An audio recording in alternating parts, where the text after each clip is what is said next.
Hi guys, it is good to be with you again. This video was created during COVID. I really hope that you and yours are safe.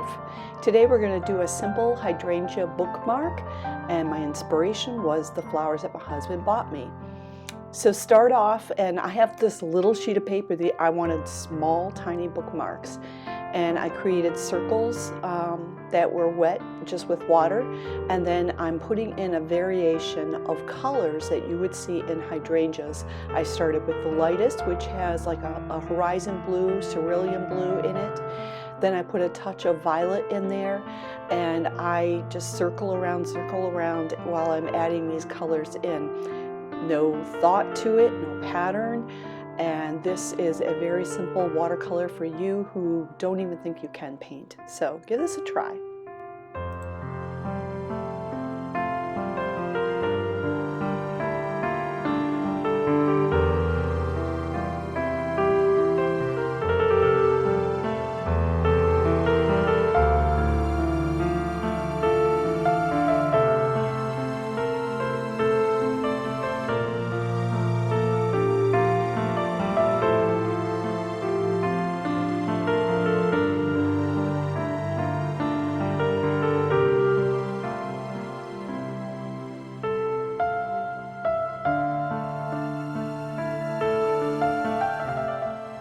As I was letting those circles sit just for a few seconds, I added in some dots, purple, and I used a blue.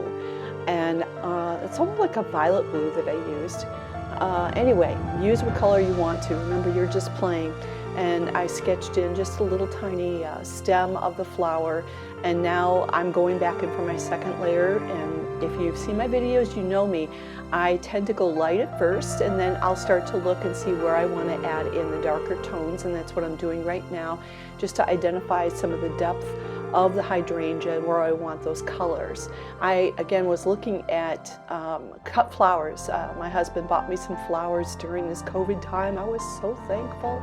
I live in Michigan, and we were not allowed to do gardening, so he knows how I feel, and he bought me hydrangeas to brighten my day, and I was so thankful.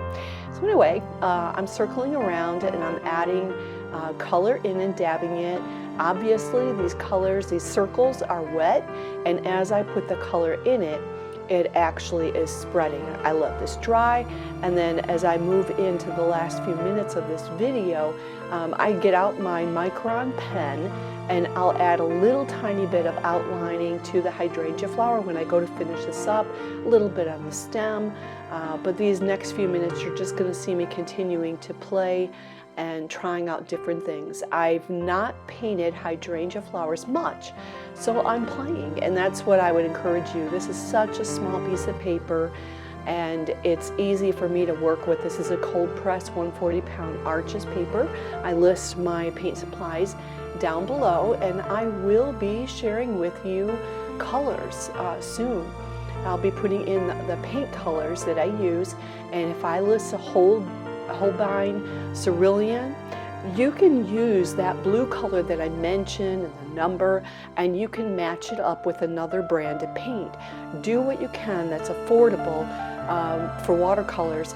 The paper is the most important thing, and I highly recommend getting a good paper. Arches is really almost the only one I'll use anymore, but get a good paper, because there's nothing more frustrating than having a cheap, horrible paper trying to watercolor paint and it come out horrible. So anyway, okay, let me let you watch the next few minutes of this. Thanks, guys.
If you are enjoying my videos, please hit subscribe, put a like on this video, and give me your comments. Tell me what you're painting. Tell me what you want me to paint.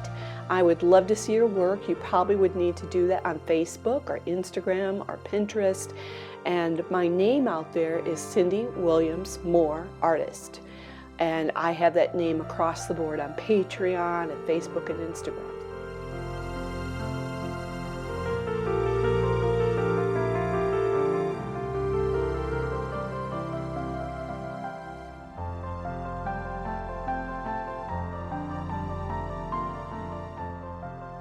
I'm adding just little tiny details in these just to suggest the petals. And you know that I am a detail queen, so I can add too much in, so I'm trying to keep it light. Finish it off with a micron pen, and we will see you next time, guys. Thanks for tuning in.